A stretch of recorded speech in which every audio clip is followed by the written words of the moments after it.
les femmes ne sortent pas beaucoup, les moments où collectivement elles sont ensemble, ça provoque une espèce d'émulation, d'adrénaline qui fait qu'elles se transgressent elles-mêmes. Elles, leurs états d'âme, elles se les racontent, elles se les chantent, elles se les dansent. Dans l'utilisation des mots, rien n'est grossier. C'est tout un langage métaphorique utilisé qui n'est pas condamnable en soi.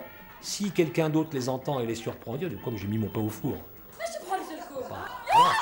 Sauf que c'est un double langage, un double sens.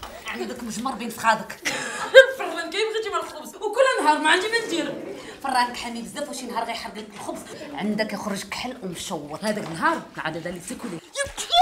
Dans la tradition orientale, qui est une tradition où on ne s'exprime pas toujours frontalement, c'est-à-dire ce qu'on a à dire, on essaie d'éviter la violence de l'affirmation frontale. Donc on cherche toujours des manières un tout petit peu détournées, d'une part pour moins blesser, et aussi je trouve que c'est beaucoup plus poétique à travers les chants, dans des fêtes, etc. et à travers la poésie, ce qu'on appelle la poésie.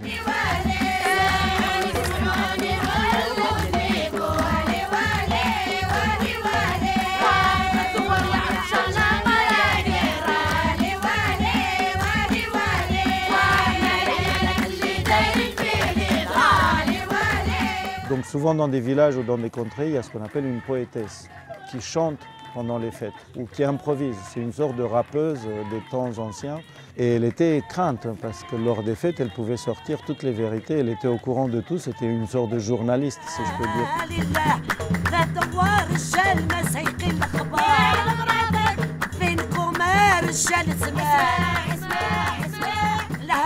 Ses paroles étaient toujours drôles mais percutantes. Et c'était la seule femme crainte par tous les hommes, mais par tous les hommes, même le cheikh, le maire entre guillemets du village, l'imam, tout le monde la craignait parce qu'elle avait le pouvoir de les mettre devant leur vérité.